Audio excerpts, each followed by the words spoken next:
बसरा साहब, आपसे ही आगाज़ करती हूँ। सर, सबसे पहले ये किसने जंजीरें डाली हुई थी वज़ीर आज़म के हाथों में जो 3.5 साल के बाद तोड़ दी हैं उन्होंने? पहली बात तो ये है कि वो कहते हैं ना, गेम अब इंटरेस्टिंग फेज में शामिल हो गई है और कि पार्टी शुरू नहीं हुई, पार्टी अब अपने जोबन पे पहुंच गई है। Let's see. और मैं ये इसको तो बड़ा समझता हूँ कि इस वक्त जो सियासत है इसका क्लाइमेक्स है और यही जमहूरियत का हुस्न है कि एक तरफ आप आइनी ऑप्शंस इस्तेमाल करें, आप कानूनी ऑप्शंस इस्तेमाल करें, इखलाकी ऑप्शन इस्तेमाल करें, और वो अपोजिशन कर रही है। वो आइन के अंदर जो तहरीक अदम इत्माद है वो आइन का हिस्सा है। वो लेकर आए हैं, वो कहते हैं ना, सत बिस्मिल्लाह जी आया नू। हमें आप लेकिन एक इंटरेस्टिंग फेज देखें जरा, आयशा, खान वर्सेस ऑल। पाकिस्तान की 70 साल की सियासत को आप देखें कि जो आमरीत या बाकी पार्टियां रहीं, आज सब के सब एक ट्रक पे खड़े होकर, ये कौन लोग हैं जो एक दूसरे को कहते थे ये दीन फरोश है, ये मुल्ला फरोश है, ये डाकू है, ये चोर है, ये लुटेरा है, ये पेट फाड़ देना है, गला काट देना है और फिर पटा डाल के घसीट लेना है। मैं तो खुद पीपल्स पार्टी में रहा हूँ, साबर बलोच साहब मेरे बड़े भाई हैं, लेकिन क्या चश्मे फल्क नज़ारा देख रही है कि आज वो लोग जो 40 साल हम जैसे मासूम कारकुनों को लड़ाते रहे, मरवाते रहे और ये कहते रहे कि पढ़ जाओ, मार देंगे। आज मुझे एक बात कर लेने दें, एक बात मैं उसको ऊपर आता हूँ। जी। तो आज आयशा आप जरा सीन देखें कि आज सब लोग इकट्ठे होकर आज एक इमरान खान के खिलाफ जो स्टेटस को तोड़ने आया है, कोई बारी लेने नहीं आया। आपके अपने लोग भी तो जाके मिल रहे हैं ना। तारिक बशीर चीमा साहब ने हमें ज्वाइन किया है, आपकी अपनी जमात के इत्तेहादी हैं, हुकूमती इत्तेहादी हैं। चीमा साहब, बहुत शुक्रिया ज्वाइन करने के लिए। सर, सबसे पहले आज शाह हुसैन साहब की मुलाकात हुई है जरदारी साहब से और ये भी कहा जा रहा है कि जो उनकी ऑफर थी परवेज इलाही साहब को वजीर आला बनाने की, तो उन्होंने ये कहा है कि आप की शराइत को मानने के लिए हम तैयार हैं, लेकिन जरदारी साहब ने कहा है कि जी आपने देर कर दी। तस्दीक करते हैं सर इस बात की? नहीं जी, ऐसी ना कोई बात हुई है, ना ये कोई अंडर डिस्कशन आई है बात। सियासतदान आपस में मिलते रहते हैं। मेरी समझ नहीं लग रही कि ये इसमें चौधरी परवेज इलाही साहब अदम एतमाद मरकजी हुकूमत के खिलाफ पेश हुआ है। क्वेश्चन जो है वो पंजाब का बना हुआ है कि परवेज इलाही साहब फलाना लेट हो गया है, फलाना जल्दी आ गया है, फलानी ट्रेन मिस हो गई है, फलानी बस मिस हो गई है। मेरे ख्याल में आप ज्यादा अगर तवज्जो और फिक्र सारा मीडिया मरकजी अदम एतमाद पर रखे ना, तो जो प्रैक्टिकली पेश हो चुकी है तारीख, पहले उसको डिस्कस करने। पंजाब का तो नंबर बाद में आना है आयशा साहबा। बिल्कुल ऐसे ही है, बिल्कुल ऐसी है सर। लेकिन तहरीक अदम एतमाद को कामयाब करने के लिए हुकूमत भी मुतहर्रिक है, ऑपोजिशन भी मुतहर्रिक है। काफ लीग के रहनुमाओं से, क़यादत से जाकर ऑपोजिशन ने भी मुलाकात की, हुकूमत ने भी मुलाकात की, लेकिन आप लोगों की जानिब से अभी तक क्लियर मौक़िफ़ नहीं सामने आया ना कि आप खड़े किसके साथ हैं। क्या आप हुकूमत के साथ ही खड़े हैं तहरीक अदम एतमाद में?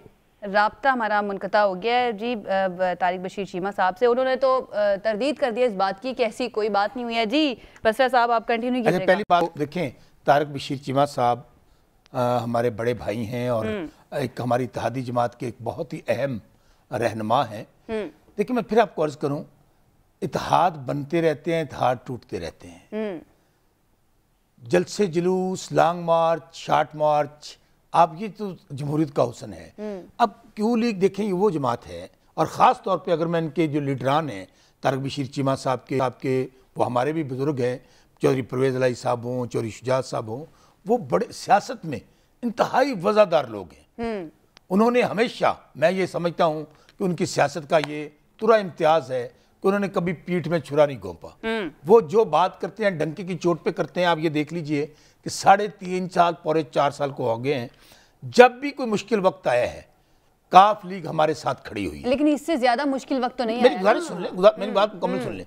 पहली बात तो तमाम जो हमारी इत्तेहादी जमातें हैं वो इंडिपेंडेंट जमातें हैं, उनकी अपना सोच है, अपनी मंशूर है। तो हमारे में जम थोड़ी हो गई हैं, उन्होंने अपने इशू टू इशू वो अपने फैसले लेती हैं। लेकिन इंशाअल्लाह क्यू लीग, MQM और बाकी जो लोग हैं ये अदम इत्माद में हमारे साथ खड़े होंगे, हमें यकीन है इस बात का। चौधरी शुजात हुसैन साहब, अल्लाह ताला उनको सेहत दे, उनका साया उनके बच्चों पे कायम रखे। इस वक्त पाकिस्तान की सियासत में सबसे सीनियर पॉलिटिशियन है। आप ये देखें, उनकी सेहत भी अच्छी नहीं है, इसके बावजूद वो इस्लामाबाद गए हैं। तो आपका क्या ख्याल है, इस्लामाबाद अगर वो गए हैं तो अच्छे के लिए गए हैं? वो कोई तो वो ऑपोजिशन रहनुमाओं से मुलाकातें कर रहे हैं ना। वो तो यहाँ पर भी आप देख लें कि पंजाब के अंदर क्या चौधरी परवेज लाई साहब की मुलाकात नहीं हुई? पीपल्स पार्टी के साथ भी हुई, नून लीग के साथ। सियासतदान मिलते रहते हैं, तो हमारी कोई ना कोई मुश्किल दुश्मनियां होती हैं ना मुश्किल दोस्तियां होती हैं सियासत में। मैं फिर आपको कहूं, मैं हमेशा एक फिक्रा कहता हूं, जो वर्ड इम्पॉसिबल है ना, नामुमकिन का, वो पागलों की डिक्शनरी में होता है, अक्लमंदों की डिक्शनरी में नहीं होता। हर चीज मुमकिन है, और खास तौर पे पाकिस्तान की सियासत में तो आयशा हर चीज मुमकिन है। लेकिन मैं बतौर एक सियासी कारकुन ये देख रहा हूं, ये मेक और ब्रेक का मामला है। इस वक्त एक शख्स जिसने दुनिया आलम को कहा है कि हम पाकिस्तान का मतलब क्या, ला इलाहा इल्लल्लाह, हम एक खुद मुख्तार मुल्क हैं, हम वो नहीं हैं कि हमें वो अमेरिका ये कहे कि पाकिस्तानी अपनी माँ को भी बेच देते हैं पैसे के लिए। अब वो लीडर नहीं है यहाँ पे, अब वो सियासत नहीं है यहाँ पे। और दूसरी बात, ये वही अमेरिका है ना जिसने कहा डू मोर, जिसने कहा कि यहाँ पर ड्रोन मारे जाएंगे, यहाँ पर ये कहा गया कि भाई अब तो वो लीडर है ना जिसके पैसे पड़े हैं बाहर, ना वो लीडर है जिसका ना लंदन में ना बरतानिया अमेरिका में बाकी मेहमानों को भी शामिल गुफ्तगू करने। यानी गोयल बलोच साहब, बशरा साहब कह रहे हैं सियासत में कुछ भी इम्पॉसिबल नहीं है, कुछ भी हो सकता है, और पाकिस्तानी सियासत पे तो खास तौर पे कुछ भी हो सकता है। तो ऐसा भी हो सकता है कि ये इत्तेहादी हुकूमत के काफली गाकर अपोजिशन के साथ मिल जाए, क्योंकि जो मुलाकातें हो रही हैं इस वक्त इस्लामाबाद में, चौधरी शुजात हुसैन साहब वहाँ पर मौजूद हैं, अपोजिशन रहनुमाओं से मुलाकातें कर रहे हैं। उससे तासुर तो यही नज़र आ रहा है कि वो भी उनके साथ जाकर यही बात कर रहे हैं तहरीक अदम एतमाद से मुतालिक, या फिर वो उनको मनाने की कोशिश कर रहे हैं कि ये तहरीक अदम एतमाद ना हो। बिस्मिल्लाहिर्रहमानिर्रहीम। शुक्रिया आयशा। आपने बसरा साहब को तो काफ़ी टाइम दिया, हमारे दोस्त हैं, भाई हैं, तो मैं गुजारिश करूंगा कि कुछ मतलब मेरा मौक़िफ़ भी लें। जी सर, आपको पूरा टाइम, आपका पूरा मौक़िफ़। देखें सूरत हाल ये है कि इमरान खान साहब ने 2 तकारीर की हैं, दोनों इंतहाई घबराहट और झुंझलाहट के आलम में की हैं। साफ पता चलता है कि वो किसी डिप्रेशन का शिकार है। साफ पता चलता है कि उनकी जो अल्फाज का चुनाव था, जो उनकी गुफ्तगू थी, जो उनका तर्ज बयान था और जो उनकी शोला बयानी थी, उससे साफ पता चलता है कि ये एक हारे हुए जवारी की तकरीर थी। जिस तरह से उन्होंने अपने सियासी मुखालफीन को एज यूजुअल जो तरीका उनका कंटेनर पे खड़े होकर था, जो उन्होंने मतलब है कि अवाम को बदजुबानी की आज तक तरगीब दी, नौजवानों को आज तक उन्होंने बदजुबानी की तालीम दी, वो उस पर आज भी जो है अपनी मिसाल आप हैं और उसी डगर पर खड़े।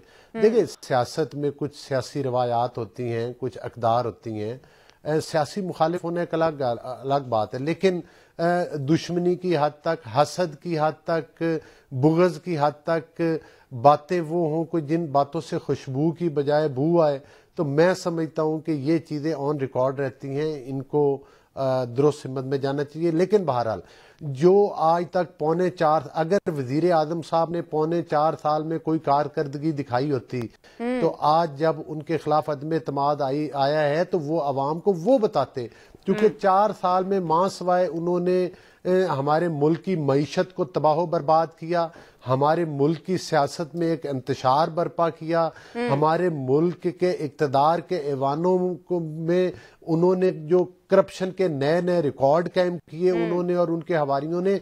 और उसकी बात सिर्फ हम नहीं कहते, ये ट्रांसपेरेंसी इंटरनेशनल पे मौजूद है।